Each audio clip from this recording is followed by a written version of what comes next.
1 Juli merupakan hari jadinya kota terbesar ketiga di Indonesia, Medan. Kota yang menaungi 2,44 juta penduduk ini selalu punya cerita yang patut untuk diikuti, seperti lifestyle, sosial politik, hingga sejarahnya. Main jauh kali ini, saya mengajak Gandhi November untuk membahas tentang sejarah kota Medan. Sering mengkritik tentang Medan, saya ingin menggali sudut pandang dari seorang Gandhi November tentang ibu kota Sumatera Utara ini. Sudah berdiri 432 tahun, Medan sudahlah termasuk kota yang tua. Lika-liku perjalanan selama 4 abad lebih membuat kota ini memiliki sejarah yang menarik untuk dibahas. Namun, banyak di antara kita yang kurang mengetahui bagaimana sejarah Medan bercerita. Bahkan, sering sekali kita abai tentang sejarah. Sekarang, mari kita bahas sedikit sejarah yang ada di Medan. Ada mana salmon nih? Nah, ini dia. Halo, apa cerita ini? Apa cerita? Inilah, kita kan ini mau bahas tentang ulang tahun Medan nih kan? Yang ke 432. Jadi kita harus cari dulu lah titik awalnya itu Medan itu gimana sejarahnya. Ini tahu nggak nih siapa? Nah, sering lewat sini kan? Sering. Tapi tahu nggak nih siapa? Agak asing gitu. Agak asing ya. Nah, ini kebanyakan nih orang-orang Medan nih. Kalau sering lewat sini kan. Inilah namanya patung Guru Patimpus. Kita bahas ini sekarang dulu. Iya, ayo. Oke. Nah, ini dia Guru Patimpus Miring Pelawi. Beliau inilah yang dulu mendirikan kota Medan dari catatan sejarah. Oh gitu. Jadi Medan ini memang ada yang dirikan ya berarti ya? Iya. Jadi dulu sebenarnya ini yang aku baca ya. Aku bukan ahli sejarah. Nanti kita ngomong sama ahli sejarah. Ini yang aku baca. Oke. Jadi dulu di Medan itu sebenarnya sebelum ada Medan ya, dulu kan masih kayak hutan-hutan segala macam. Tapi ada beberapa wilayah-wilayah yang udah ada, yang dipimpin oleh dato-dato lah dulu. Oke. Melayu kan. Datanglah Guru Patimpus Sembiring Pelawi ini. Dari mana namanya udah tau lah ya, orang Karo. Orang Karo ya? Nggak mungkin orang Sunda kan? Oh nggak mungkin dong. Jauh juga ya? Sembiring Pelawi. Datanglah beliau nih kan ke suatu wilayah ini. Disitulah dia buka kawasan, jadi dia ceritanya itu dulu seorang tabib sebenarnya beliau ini. Seorang tabib? Seorang yang punya... Ahli kesehatan ya berarti ya? Ya, yang bisa dikatakan juga punya ilmu yang tinggi lah waktu itu ceritanya gitu kan. Oke. Nah, datanglah dia ke suatu kawasan, dia mengobati warga atau apalah gitu kan. Dia buka kawasan itu, akhirnya kawasan itu rame gitu. Oke, nah dibukanya itu di sini apa? Di pusat kota inilah. Pusat kota ini? Nah, dulu kan sebelum pusat-pusat kota ini ada beberapa wilayah lain. Setelah Medan pun ada wilayah yang baru dibuka kayak Kesawan. Di situ kan banyak Tionghoa juga dulu gitu kan. Tapi yang paling ramai itu yang di sini, yang di Medan. Di sini ya, di Medan ini ya. Nah, gitu. Oke, kenapa dari sini kalau misalnya kita lihat itu ada tahun 1950 ya? 1590. Ya. Berarti awal berdiri kota Medan itu tahun 1590. 1590. Dan 1 Juli 2022 itu menjadi tahun ke 432. Medan berdiri. Oh, begitu. Ini patungnya terawat, bagus, tapi banyak nggak notice ya? Iya. Banyak yang mungkin karena ya cuma sekedar lihat, mungkin dipikir apa ya cuma sekedar pahlawan atau apa. Iya. Tapi nggak tahu sebenarnya ini adalah pendiri kota Medan. Dan katanya Medan itu sendiri artinya adalah sembuh gitu ya, karena beliau ini tabib. Jadi artinya tuh kayak sembuh karena dia menyembuhkan beberapa warga yang ada di sekitar sini. Itu yang dari catatan sejarah yang gue baca gitu. Jadi kalau misalnya patung ini didirikan sebagai kenangan kepada pendiri kota Medan. Iya, betul. Oke, sekarang kita lihat dulu ini bagaimana kondisi monumen ini. Ya. Kalau misalnya monumen ini cukup bersih, tapi cukup terawat. Air mancurnya nggak nyala ya? Harusnya dari mancur tuh. Terus ada beberapa sampah juga ya, sedikit ya. Ada sampah juga, itu ada papan bunga, tapi nggak tahu. Iya, apa itu? Ada bungkus rokok. Ya. Kalau airnya tergolong bersih, taman-taman tergolong bersih. Bagian monumen sana itu nggak begitu terawat ya. Kalau misalnya ada sampah, ya begitulah. Iya, betul. Kalau masalah warna ya masih oke lah ya, masih bagus lah ya. Oke, masih. Jelas. Jadi ya, beginilah patung Guru Patimpus, pendiri kota Medan yang didirikan tahun 1990. Setelah ini mau kemana kita nih? Nah sekarang kita mau lihat lagi nih. Beberapa. Abang mau ngajak kemana nih lagi? Tempat bersejarah kota Medan. Kita dapat kilas nih kota Medan. Ya, sebenarnya ini bukan tempat-tempat yang asing lah sama orang Medan. Tapi mungkin orang Medan masih kayak nggak notice terlalu, ya. masih terlalu abai lah gitu tentang sejarahnya. Padahal ini sangat penting sejarahnya. Nanti Iya kita sih. lanjut lagi ke tempat berikutnya. Jadi dia tahu ya sekarang kalau misalnya Medan itu didirikan nama Guru Patimpus Pelawi. Sembiring Pelawi.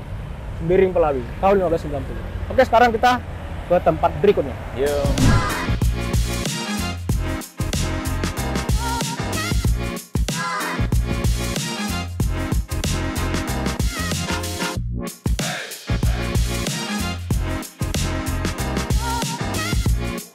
Nah, sekarang kita lagi di Tigantung nih Bang ya. Ya. Nggak tahu lah kita tempat apa ini ya. Banyak Nostalgia orang- lah kalau dulu zaman-zaman mungkin kuliah atau lah Bang. Ini dulu Titik Gantung ini terkenalnya apa coba? Sempat jual buku sih tahu. Ya. Sempat ya. Kalau mau nyari buku bekas, ketigan kata orang, Titik Gantung. Tigan, ya kan. Apalagi sini banyak apa dulu ada jualan-jualan juga. Sekarang Iya. kan udah dibersihkan. Oh, sekarang nggak boleh lagi ya? Nggak boleh. Udah lama Bahkan main. sempat kereta aku sempat naikkan di sini dulu. Iya, sempat belum ada penutup itu ya. Ya. Jadi- Sekarang udah nggak boleh. Kalau dulu sini sore-sore sering banyak foto-foto nih. Nah, Foto-foto ya ada kan. Viara, ada stasiunnya juga. Stasiun, ada mall lagi nampak, Ya, railing. gitu kan. Terus ada jalan gitu. Jadi ya cukup ikonik lah. Itulah yang kita ketahui. Padahal sebenarnya ini salah satu tempat bersejarah juga. Oh iya. Dari yang kubaca, Nah, dulu katanya di sini nih, ya orang-orang Belanda itulah yang boleh di sini nongkrong. Oh, Orang nongkrong? bangsawan, nongkrong Oh, lah gitu? di situ. Kayak Oh, ngelihat baru tahu. keindahan lapangan Merdeka. oh gitu. Kalau tahun didirikannya itu ada tuh penjelasannya di situ, sejarahnya. Itu Oh, pun gitu? udah dicoret pula sama orang nih. Ya kan? Aduh, ayo kita tengok sekarang ayo. Ayo kita tengok ayo. Sana, dicoret-coret. Aduh. Ini Kali lah. apa ini? Maksudnya- Malah lebih mencolok yang catatan ini ya. Iya, padahal nih ada penting di sini loh. Informasinya adalah Titik Gantung dibangun pada tahun 1885. 1885. Oke. Fungsi sebagai jembatan penyeberangan dari daerah Kesawan ya. Kesawan Menuju Jalan Jawa. ke Jalan Jawa. Jalan Jawa yang depan Mall Center Point ya. Ya, itu Jalan Jawa. Oke. Jadi dulu lah fungsinya itu. Tapi dicoret-coret pula sama orang ini. Kalau Medan mah apa coret ini lagi? Aduh. Medan ini kota kreatif ya. Ya, sebenarnya kalau bagus gitu apanya muralnya nggak apa-apa Nggak sih. apa-apa ya. Tapi kok jangan Tapi di sini lah. Jangan di sini lah. Gitu. Ini yang penting nih loh. Ini bersejarah. Mental kita ketika melihat barang apa benda-benda bersejarah itu nggak bisa ya. Nggak bisa. Atau mungkin pun masih banyak belum tahu. Jadi kita kasih tahu di video ini kalau ini sebenarnya bangunan yang bersejarah. Jadi kalau bukan kita yang ngejaganya siapa lagi kan? Lagi gitu loh. Gitu. Boleh main-main ke sini ya, tapi ya dijaga lah, sama-sama menjaga lah kita. Kebersihannya segala macam. Kita tengok review tempat lain lagi ya. Ayo. Nah, disinilah kita bisa ngetahuin kenapa banyak anak-anak Medan sering nongkrong di sini sore-sore ya. Ya, karena pemandangannya ada beberapa ini sih hal yang menarik. Pertama vihara yang besar itu ya. Vihara Salah yang satu besar. vihara yang bersejarah juga. Hmm. Terus ada railing yang lewat ya kan? Rel apa ya? Rel layang ya? Ya. Rel layang, ada stasiun juga, jadi kita Stasiun. bisa ngelihat gimana kondisi dan aktivitas stasiun besar kereta api di Medan. Banyak spot-spot foto juga lah di sini. Banyak spot juga, ada juga gedung Mandiri ini. Iya. Estetik juga kalau foto-foto di sini. Ditambah lagi kita bisa nengok dari sini kondisi jalanan dan gedung-gedung tinggi di sana Iya. tuh. Enak sih kalau sore-sore di sini. Dan ternyata baru tahu ya Bang Gandia, ternyata ini dulu kayu ya. Iya, ini kayu hasilnya, aslinya. Aslinya kayu nih. Ya, baru Nampak ini sekarang dari sini diaspal. Ini kayu. kan masih ada dia. Kemudian ditaruh aspal di atasnya ya. Dengan konstruksi baru lah, ada beberapa lihat besinya, bajanya. iya. Berarti ini memang Titik Gantung ini bangunannya kuat ya. Udah Kuat. berapa tahun ini berdiri, 100 tahun lebih ya. Lebih lah dari Ini 100 tahun. 1885 tadi. Masih kokoh berdiri di sini dengan beberapa pengubahan ya. Ini kira-kira masih dari Ini dulu kayaknya kan? baru sih. Baru ya? Kayaknya baru. Baru ini. Tahun berapa nggak tahu, nanti tanya sama yang ahli aja dulu. Iya, betul. Oke. Jadi ya kalau mau nongkrong sore di sini enak. Ya, daripada nongkrong di flyover gitu. Lebih bagus nongkrong di sini ya dengan views yang lebih enak. Tapi tetap harus menjaga dan merawat ya Iya sih. kebersihannya. Minusnya Titik Gantung ini banyak coret-coretan. Iya. Parah. Nah ini kita viewsnya ke Kesawan ya? Ya, Lapangan Merdeka. Lapangan Merdeka di sana. Sana Kesawan. Ya, Oke. sekalian. Lapangan Merdeka Ya juga. sekalian lah kan, karena memang ini Merdeka Walk juga mau dipindahkan. Pindahkan. Udah udah dikosongkan. Hmm. Beberapa ini juga akan dipindahkan juga yang ada di Lapangan Merdeka ini, misalnya kayak toko buku, Oh ya toko buku yang baru. kantor itu katanya juga akan dipindahkan karena mau dikembalikan ke fungsi awalnya. Fungsi awalnya sebagai apa? tuh? Sebagai lapangan terbuka lah gitu kan. Dulu kan ini Lapangan Merdeka ini dari yang aku baca, ini balik lagi ya, aku bukan sejarawan, nanti kita tanya sejarawannya, aku baca-baca Kita kasih Nah, keluarnya dulu. buku sejarahnya bahwa dulu nih zaman Belanda namanya Esplanade. Oh, Zaman Esplanade. zaman Jepang itu Fukuroida atau Fukuraido gitu kan. Hah? Yang artinya itu lapangan terbuka lah gitu kan dari zaman Belanda itu. Makanya di sini dulu mereka itu memandangi Lapangan Merdeka dari sini. Oh, Mereka juga buat gitu. ini untuk seberang dari Jalan Jawa itu ke Lapangan Merdeka gitu kan. Oh, oke. Jadi fungsinya memang ya untuk lapangan terbuka hijau gitu. Dan banyak peristiwa-peristiwa sejarah juga dulu di sini. Salah satu yang paling berkesan itu apa? Yang paling Katanya pesawat pertama kali mendarat di Medan ya, pesawat kecil mungkin ya. oh gitu? Dulu ada. Pernah mendarat di sini? Iya, Oh, keren sama ya. beberapa upacara-upacara penting mereka lah gitu di zaman itu kan. Ada di sini. Mungkin mau dibalikkan ke fungsi itu ya. Karena itu salah satu tempat bersejarah juga. Berarti kalau dari ceritanya ini nampak kalau misalnya Lapangan Merdeka ini hanya untuk orang-orang khusus ya?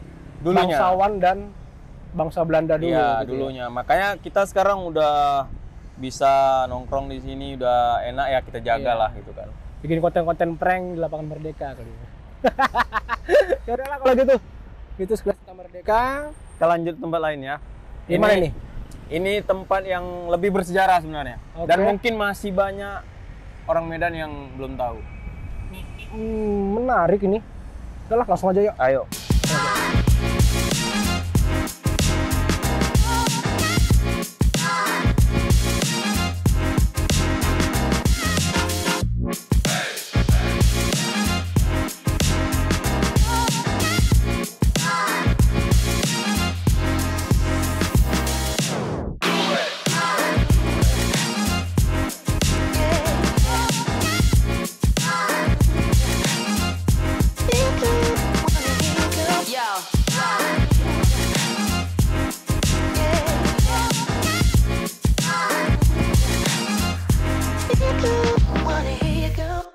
Oke, nah sekarang kita sedang berada di Tugu Apollo. Ini lokasinya berada di depan pintu masuk Pasar Sentral ya.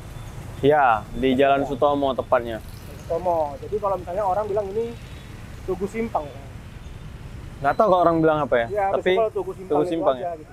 Tapi ini sebenarnya namanya Tugu Apollo atau Tugu Pertempuran Medan Area. Pertempuran Medan Area. Ya, jadi dulu ini yang balik lagi yang aku baca-baca, ada yang namanya Pertempuran Medan Area. Ini sebenarnya sejarah yang harus kita buka besar-besar ya, supaya kita sebagai penerus generasi Kota Medan ini paham perjuangan pahlawan dulu. Oh, Disinilah mulainya tuh, dulu ada Pertempuran Medan Area dulu di Jalan Veteran belakang kita ini.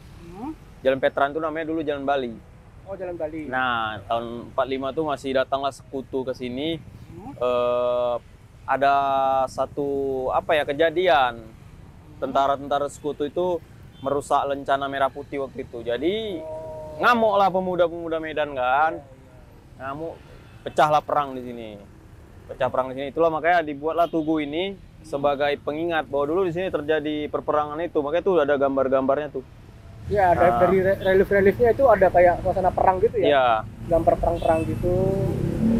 Itu kalau bisa tahu tahun berapa ya? Perangnya itu. 945 46 gitu.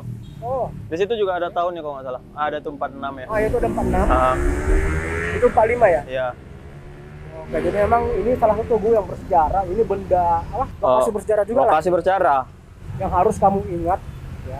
Jadi bukan cuma pesawat aja. Iya. Ternyata depan Pasar Sentral ini ada gitu loh.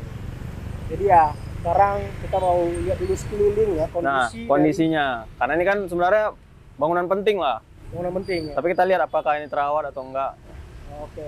Apa kita keliling aja nih? Iya, boleh. Kita keliling aja Kita yuk. keliling aja ya. Nah sekarang kita mau nge-review dulu Ya, gimana kondisi Tugu Apollo ini. Kalau sekilas nggak begitu terawat ya. Ya nampak dari catnya aja kan. Ceknya aja. Udah mulai apa ya, luntur, hitam-hitam gitu, berlumut. Ya gitu juga karangan juga nggak terlalu bersih. Iya. Kalau nggak terawat, cek yang gitu. Terus agak terasa nggak di sini aroma-aroma khas ya? Di sini itu bau pesing ya. Bau pesing. Astaga, pesing kali ya. Ini ada kayu yang nggak tahu fungsinya itu apa. Nggak tahu untuk apa. Siapa yang duduk nggak tahu. Ini ada kayak kerja gitu. Sebenarnya untuk ini ya duduk-duduk ya. Nggak tahu juga ini fungsinya untuk apa di dalamnya awalnya. Tapi ada orang tidur. Ada orang istirahat di sini. Ya. Sih, mantap juga nih. Ingat memang. Ada aja dah. Nah, bisa lihat sini. Kalau kondisi cat ini sudah nggak terawat. Iya, udah nggak terawat. Memang harus dicat ulang lagi seharusnya. Pagar-pagarnya juga banyak yang bercopotan ya. Udah hilang pesing. Udah hilang. Itu kemarin tuh ada pintunya loh, Bang. Ada pintunya, sekarang udah nggak ada lagi. Nah, ini kita lihat sini. Ini artinya air mancur ya? Kayaknya. Tapi ini udah berlumut, ya kan? Dan nggak ada lagi air mancurnya. Lagi air mancurnya, Ya. airnya pun kotor kali. Tuh udah pada retak-retak. Retak ya kan. Satu sisi ya buat Medan ya. Buat apa sih akar digituin? Karena kan merusak ya. Akarnya rusak. Batunya juga, ya, betonnya Iya. juga. Satu hal yang nggak penting juga kalau misalnya kita memugar ya. Oke, ini lumut-lumut banyak. Ironis ya. Sayang sih, sayang sekali. Iya. Padahal ini seharusnya ini jadi apa ya? Tanda untuk kita anak-anak Medan Tanda bahwa perjuangan iya kita tanda dulu lah. perjuangan lah. Sampai bisa jadi Medan yang seperti sekarang kan karena perjuangan yang ada di sini gitu. Iya. Nampak juga kalau di sini tuh banyak kali besi-besi yang udah hilang ya. Iya, Tapi itu ada pintu. ya. pintu kayaknya tuh ada pintunya tuh. Hilang. Ya kalau untuk hilangnya mungkin ya balik lagi ya ke warganya gitu kan. Nggak cuma pemerintah, tapi warganya juga harus menjaga. Tapi ya pemerintah juga harus memperhatikan juga lah. Padahal harus ini lokasi yang strategis untuk mengenang sejarah, tapi ya Iya, gitulah. Ini kan namanya Tugu Apollo. Tugu Apollo. Oke, tadi kita Nah. udah keliling ya. Keliling. Tempat timpus, Terus ke Gantung. Tedi Gantung, Lapangan Merdeka, terus Merdeka, ke Tugu Apollo. Tugu Apollo. Jadi nggak bisa banyak kita kunjungi karena sebenarnya banyak kali yang mau kita kunjungi. Oh banyak, ada ratusan mungkin. Iya, bangunan. banyak sekali gitu ya. Jadi untuk Tugu Apollo yang di sini, ya beginilah kondisinya. Dan kita mau ngebahas mengenai sejarah Kota Medan ini sama orang yang ini ya. Ya, yang Ilmu. memang berpengalaman lah, ahli sejarah yang memang udah melakukan riset. Kalau aku kan cuma baca-baca aja gitu. Ya kita cuma sebagai pegiat Orang riset. yang ya, orang yang mengagumi sejarah juga. Gitu. Oke, jadi kalau gitu ini aja video kita kali ini. Kita lanjut di part 2 akan berbincang dengan salah seorang Sejarawan. sejarah di Kota Medan. Ya, kita ikutin di part 2.